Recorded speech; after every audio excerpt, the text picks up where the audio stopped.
नमस्कार, sports can में आप सभी का बहुत बहुत स्वागत है। मैं हूं आनंद श्रीवास्तव। देश और दुनिया की तमाम खेल खबरों पर चर्चा के लिए हमारे साथ स्टूडियो में मौजूद हैं जाने माने खेल विशेषज्ञ अनादि बरुआ। अनादि, स्पोर्ट्स कैन में आपका बहुत बहुत स्वागत है। धन्यवाद सर। फीफा विश्व कप के साथ साथ क्रिकेट, बैडमिंटन और पैरा बैडमिंटन पर भी होगी चर्चा, लेकिन सबसे पहले डालते हैं नजर स्पोर्ट्स हेडलाइंस पर। फीफा विश्व कप के प्री क्वार्टर फाइनल में जापान और क्रोएशिया आमने सामने। फीफा विश्व कप में देर रात ब्राजील और दक्षिण कोरिया के बीच होगी अंतिम 16 की टक्कर।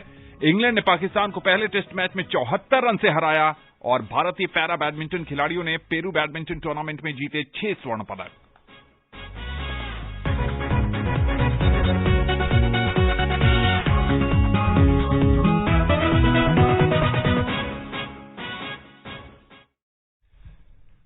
दुनिया भर के खेल प्रेमियों की निगाहें फुटबॉल विश्व कप पर टिकी हैं और इस समय जापान का सामना हो रहा है क्रोएशिया से। ये मुकाबला दोनों ही टीमों के लिए बेहद महत्वपूर्ण है, क्योंकि हारने वाली टीम का सफर इस टूर्नामेंट में समाप्त हो जाएगा। अनादि, कैसे देखते हैं इस मुकाबले को? 2 मिनट हुए हैं, कोई गोल नहीं हो सका है। जापान ने करिश्मा किया है अब तक इस टूर्नामेंट में।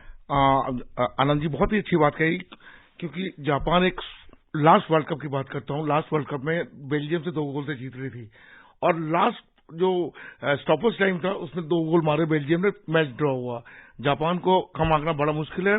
सबसे बढ़िया टीम जापान जो फुटबॉल खेलती है वो खेलती है डेड बॉल सिचुएशन में गोल मारती है। जैसे इंग्लैंड 62% गोल डेड बॉल सिचुएशन में, कॉर्नर से, फ्री किक से, तो जापान भी ऐसी खेलती है। जापान आज कुछ उल्टा फेर कर सकती है। देर रात 12:30 बजे ब्राजील का सामना दक्षिण कोरिया से होगा। आइए सुनते हैं इन दोनों मुकाबलों पर यह report.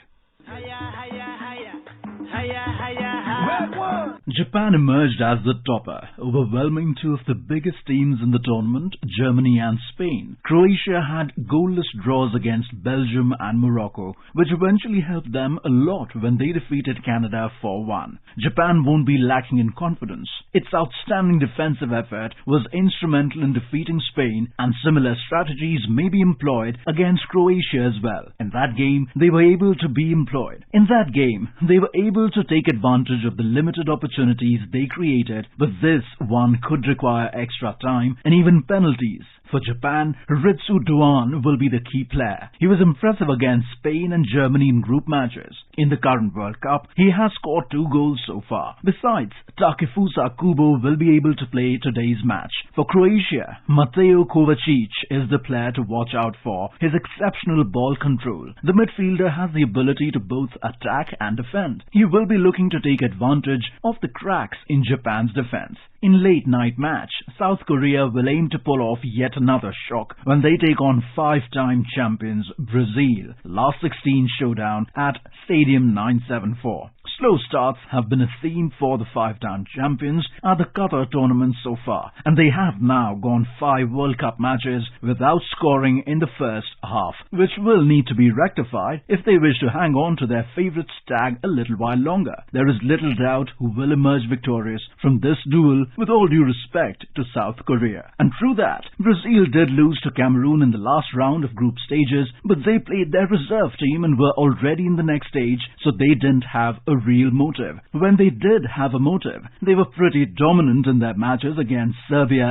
and Switzerland, especially in the defense. With Pratyush Ghosh, this is Vaibhav Jyotsna Srivastav, Sports Desk. Croatia की टीम आज का मुकाबला 4-3-3 के फॉर्मेशन से खेल रही है अनादि, और जापान की टीम 3-4-3 से। जो जैसा कहा गया कि बेल्जियम की गोल्डन जनरेशन बाहर हो गई, क्रोएशिया की भी ये गोल्डन जनरेशन है। क्रोएशिया एक ऐसी टीम है जिसमें कोई भी गोल मार सकता है। ऐसे तो हर टीम के अंदर टॉप प्लेयर्स हैं, लेकिन क्रोएशिया में हर प्लेयर, इवन डिफेंडर भी जाके गोल मार सकते हैं। जहां लास्ट वर्ल्ड कप के अंदर उन्होंने 9 गोल मारे, 11 में से 9 प्लेयर ने। और लास्ट मैच में क्रोएशिया बहुत ही अच्छा मैच खेली। लास्ट में do and die fast football और लास्ट मिनट तक अटैकिंग फुटबॉल खेलते हैं, चाहे लोगो मैड्रिक्स बोले चाहे पेरिस को बोले। उनकी मिडफील्ड बहुत शक्तिशाली टीम है, पेनिट्रेशन के फुटबॉल खेलते हैं। रही बात जापान की, ये एशियन पद्धति में खेलते हैं, फॉर्मेशन अलग है, लेकिन छोटा छोटा पास, जैसे टिक टक ब्राजील खेलती है, स्पेन खेलती है, तो वैसे ही हमारी जापान टीम खेलती है। बात करें मॉड्रिच की, तो रियल मैड्रिड के साथ चैंपियंस लीग भी जीता है, टॉटनहम के लिए भी खेले हैं, best footballer of the year का अवार्ड भी मिल चुका है, तो कैबिनेट में वर्ल्ड कप की ट्रॉफी सिर्फ कमी है। आपसे बात से सहमत हूं। हर प्लेयर चाहता है ये वर्ल्ड कप की ट्रॉफी, अभी मेसी भी चाहता है ये वर्ल्ड कप की ट्रॉफी, और एक जितने भी प्लेयर्स खेल रहे हैं वो चाहते हैं कि वर्ल्ड कप में ट्रॉफी मिले। लेकिन ये एक बहुत ही अच्छे प्लेयर हैं जो इन्हें वर्ल्ड में गोल्डन बूट भी मिला। इनको हर उसमें फुटबॉल जितने भी टीम टूर्नामेंट्स खेले हैं, चाहे यूरोपियन फुटबॉल में, उसमें इनको कुछ ना कुछ प्राइज मिला, best player award, best golden boot. तो ये भी चाहते हैं कि हमें कुछ जीत के जाए। जो देर रात का मुकाबला है ब्राजील वर्सेस दक्षिण कोरिया, पिछला मैच ब्राजील के कोच ने अपनी दूसरे दर्जे की टीम उतारी थी। नेमार पे भी खबर है कि फिट होकर इस मुकाबले में खेलेंगे। दक्षिण कोरिया के लिए होंगमिन सोन जो हैं, जो टॉटनहम के लिए खेलते हैं, और टॉटनहम के लिए ही जो रिचार्लिसन खेलते हैं, वो दोनों आज विरोधी टीम में होंगे। बहुत ही लाजवाब मैच होगा, क्योंकि ब्राजील में मैंने डिप्लोमा दिया है फुटबॉल का। मैं ब्राजील में था, मैराकोना स्टेडियम में 1,25,000 पब्लिक देखी है मैंने। 2-3 महीने मैंने वहां से डिप्लोमा लिया, मैंने देखा है वहां फुटबॉल का क्या फुटबॉल खेलते हैं। तो ब्राजील एक ऐसी टीम है, कुछ भी कर सकती है, लेकिन लास्ट मैच जो हारी है, ये इनका प्लानिंग भी हो सकता है कि हम ओपोनेंट टीम से कैसे खेलें, लास्ट 16 में हम किससे मैच खेलें। तो ये भी एक टफ कंपटीशन के ऊपर होता है। हाँ, नेमार अब फिट हुए हैं, बड़ी जल्दी फिट हुए हैं, इतनी जल्दी फिट नहीं हो पाते। आजकल पद्धति ऐसी है, टेक्निक ऐसा है, डॉक्टर इतने अच्छे हैं, साइंटिफिक वो है, तो उससे खेलने से बहुत फर्क पड़ेगा। लेकिन कोरिया को कम आंकना बड़ा मुश्किल है। कोरिया छोड़ेगी नहीं। आज का मैच लगता है एशियन कंट्री, आज दोनों मैच हमें जीत जाए तो एशिया का नाम होगा। चलिए, तो ये आने वाला समय बताएगा कि जापान और दक्षिण कोरिया का प्रदर्शन कैसे रहता है। फुटबॉल विश्व कप में इंग्लैंड और फ्रांस की टीम क्वार्टर फाइनल में पहुंच गई है। इंग्लैंड ने प्री क्वार्टर फाइनल में सेनेगल को 3-0 से हराया। इंग्लैंड के लिए जॉर्डन हेंडरसन, हैरी केन और बुकायो साका ने गोल किए। एक अन्य मैच में फ्रांस ने पोलैंड को 3-1 से हराकर अंतिम 8 में जगह बनाई। फ्रांस के लिए किलियन एम्बापे ने 2 गोल, जबकि ओलिवियर जिरू ने 1 गोल किया। पोलैंड के लिए रॉबर्ट लेवेंडोव्स्की ने खेल समाप्ति से ठीक पहले पेनल्टी के सहारे गोल किया। क्वार्टर फाइनल में मौजूदा चैंपियन फ्रांस का सामना इंग्लैंड से शनिवार देर रात होगा। इस टूर्नामेंट से आने से पहले गैरेथ साउथगेट की बहुत आलोचना हो रही थी। कहा जा रहा था जो नेशंस लीग है उसमें इनकी टीम सेकंड डिवीजन में चली गई। कहा जा रहा था कि विश्व कप के बाद टीम छोड़ देंगे, लेकिन यहां कमाल किया है। बहुत ही अच्छे कोच हैं, हर कोच के ऊपर उतार चढ़ाव आता है।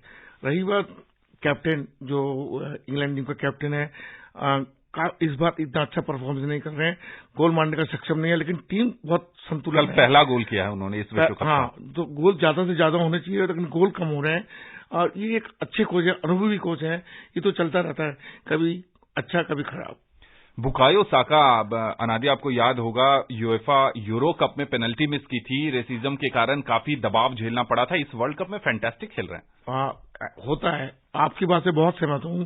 जितने भी टॉप प्लेयर्स हैं पूरे वर्ल्ड में, सबने पेनल्टी मिस किया है, चाहे रोनाल्डो, चाहे मेसी हो, चाहे रॉबर्टो कार्लोस हो, तो हर टॉप प्लेयर पेनल्टी मिस करता है। लेकिन फुटबॉल एक ऐसा रोमांचक गेम है, कभी उतार चढ़ता होता है, लेकिन गेम बहुत अच्छा। अगर आपका पहला पास एक्यूरेट जाता है गेम के अंदर, तो आपको कॉन्फिडेंस लेवल बढ़ता है, उससे फुटबॉल का डोमिनेट करते हैं और पेनिट्रेशन करते हैं फुटबॉल के अंदर।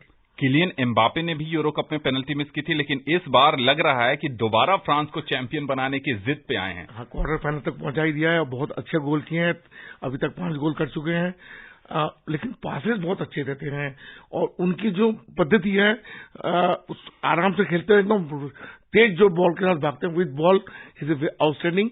तो और पासेस तालमेल एकदम ठीक पासेस देते हैं, इससे फ्रांस की टीम लगता है कि इस बार भी अच्छा करेगी। कल उस मुकाबले में एक और रिकॉर्ड बना। ओलिवियर जिरू फ्रांस की तरफ से अंतर्राष्ट्रीय मुकाबलों में गोल करने वाले सर्वाधिक गोल करने वाले खिलाड़ी बन गए। भारत ने आज 2027 एएफसी एशिया कप फुटबॉल की मेजबानी से अपना नाम वापस ले लिया है। अखिल भारतीय फुटबॉल महासंघ ने कहा कि इस समय बड़े टिकट वाले इवेंट की मेजबानी करना उसकी प्राथमिकताओं में नहीं है। भारत ने पहले 2027 एशिया कप की मेजबानी के लिए दावेदारी पेश की थी, लेकिन अब भारत ने अपना नाम वापस ले लिया है। ऐसे में सऊदी अरब इस टूर्नामेंट की मेजबानी के लिए एकमात्र दावेदार बच गया है।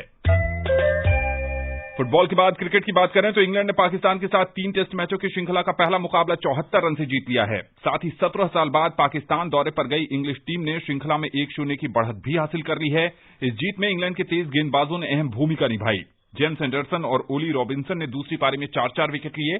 343 रन के लक्ष्य के जवाब में पाकिस्तान ने 2 विकेट पर 80 रन के स्कोर से आज 5वें दिन की शुरुआत की। उसे जीत के लिए 263 रन और बनाने थे। 8 विकेट बाकी थे। दोपहर में भोजन के अवकाश के दौरान तक पाकिस्तान अच्छी स्थिति में आ गया था। उसने 3 विकेट खोकर 169 रन बना लिए थे। ऐसे में 174 रन की और दरकार थी। एक समय लग रहा था कि पाकिस्तान लक्ष्य हासिल कर लेगा, लेकिन चाय के विश्राम के बाद इंग्लिश गेंदबाजों ने बाजी पलट दी और पाकिस्तानी बल्लेबाज 268 रन बनाकर ऑल आउट हो गए। जेम्स एंडरसन सबसे ज्यादा अंतर्राष्ट्रीय विकेट लेने वाले तेज गेंदबाज बन गए हैं। वे सबसे ज्यादा विकेट लेने वाले इंग्लिश गेंदबाज भी बन गए हैं। उनके नाम 959 अंतर्राष्ट्रीय विकेट हो गए हैं। अनिल कुंबले को भी उन्होंने पीछे छोड़ दिया। आज देखिए, क्रिकेट तो एक इंडिया डोमिनेट करते ही है, लेकिन इंडिया के अंदर इतने अच्छे अच्छे बॉलर्स हैं। वर्ल्ड कप जितना मैचेस होते रहेंगे उतना उनका नाम आता रहेगा। अनिल कुंबले एक अच्छे प्लेयर थे, नो डाउट। अब वो इंडियन टीम के साथ हैं, कोचिंग असाइनमेंट में लगे हुए हैं, तो ये उतार चढ़ाव चलता ही रहेगा। तीसरे दृष्टिबाधित 2020 क्रिकेट विश्व कप का आज गुरुग्राम के ताऊ देवीलाल इंडोर स्टेडियम में भव्य उद्घाटन हुआ। मेजबान भारत के अलावा टूर्नामेंट में ऑस्ट्रेलिया, बांग्लादेश, नेपाल, पाकिस्तान, दक्षिण अफ्रीका और श्रीलंका भाग ले रहे हैं। टूर्नामेंट के दौरान देश के 9 शहरों में कुल 24 मैच खेले जाएंगे। पहले दिन कल 3 मैच होने हैं। भारत और नेपाल के बीच फरीदाबाद में सुबह 10 बजे मैच होगा। नई दिल्ली में सिरीफोर्ट स्पोर्ट्स कॉम्प्लेक्स में सुबह 9:30 बजे ऑस्ट्रेलिया और श्रीलंका आमने सामने होंगे, जबकि साकेत ग्राउंड में दक्षिण अफ्रीका और पाकिस्तान के बीच मुकाबला होना है। विश्व दिव्यांग दिवस के सिलसिले में इस टूर्नामेंट का आयोजन किया जा रहा है। पूर्व भारतीय बल्लेबाज युवराज सिंह को टूर्नामेंट का ब्रांड एम्बेसडर बनाया गया है। भारतीय क्रिकेट कंट्रोल बोर्ड ने अंडर 19 T20 विश्व कप के लिए महिला टीम की घोषणा कर दी है। सीनियर टीम की अहम खिलाड़ी शेफाली वर्मा को टीम का कप्तान चुना गया है। आईसीसी पहली बार महिलाओं के अंडर 19 T20 विश्व कप का आयोजन करने जा रही है। यह टूर्नामेंट अगले साल 14 से 29 जनवरी के बीच दक्षिण अफ्रीका में खेला जाएगा। विश्व कप खेलने से पहले टीम इंडिया दक्षिण अफ्रीका के साथ 5 मैचों की 2020 सीरीज भी खेलेगी। वर्ल्ड कप की तैयारियों के लिहाज से यह सीरीज बेहद अहम होगी। ऐसे में बोर्ड ने अलग अलग श्रृंखलाओं के लिए टीम घोषित की है। T20 सीरीज की शुरुआत 27 दिसंबर से तय है, जबकि अंतिम मुकाबला 4 जनवरी 2023 को खेला जाएगा। पहले महिला T20 विश्व कप में 16 टीमें खेलेंगी। भारतीय टीम को मेजबान दक्षिण अफ्रीका, संयुक्त अरब अमारात और स्कॉटलैंड के साथ ग्रुप डी में रखा गया है। प्रत्येक ग्रुप से टॉप 3 टीमें सुपर 6 में जाएंगी। सुपर 6 में टीमों को 2 ग्रुप में बांटा गया है और प्रत्येक ग्रुप से 2 टीमें सेमीफाइनल में पहुंचेंगी। दोनों सेमीफाइनल 27 जनवरी को एक ही ग्राउंड पर खेला जाएगा। उसके बाद 29 जनवरी को टूर्नामेंट का फाइनल होना है। भारतीय पैरा बैडमिंटन खिलाड़ियों ने लीमा में पेरू बैडमिंटन अंतर्राष्ट्रीय टूर्नामेंट में शानदार प्रदर्शन करते हुए 6 स्वर्ण पदक जीते। दुनिया के तीसरे नंबर के खिलाड़ी सुकांत कदम ने पुरुष सिंगल्स SL4 वर्ग के फाइनल में सिंगापुर के ची ह्योंग आंग को 21-14, 21-15 से हराया। SL3 वर्ग में निहाल गुप्ता ने फ्रांस के मैथ्यू थॉमस को मात दी।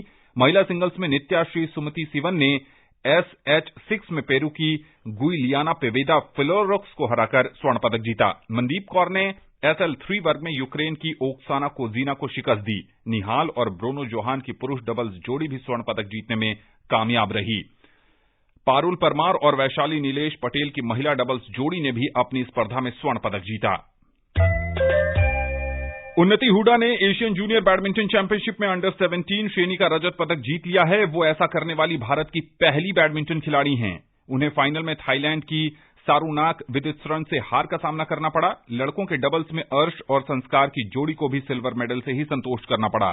उन्हें चीनी ताइपे के लाई पो यू और ही हाओ लिन की जोड़ी ने हराया। अंडर 15 कैटेगरी में अनीश थोप्पानी को भी रजत पदक मिला। उन्हें फाइनल में चीनी ताइपे के चुंग सियान ई ने पराजित किया।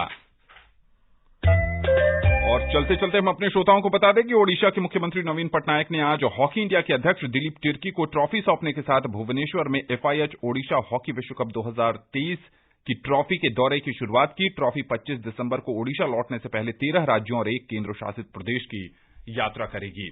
अब समय नहीं आना दे कि किसी और खबर पर आपसे चर्चा की जा सके। 15 मिनट का खेल हो चुका है। Croatia 0, Japan 0। Sports can say जुड़ने के लिए और तमाम खेल खबरों पर विस्तार से चर्चा के लिए आपका बहुत बहुत आभार। धन्यवाद।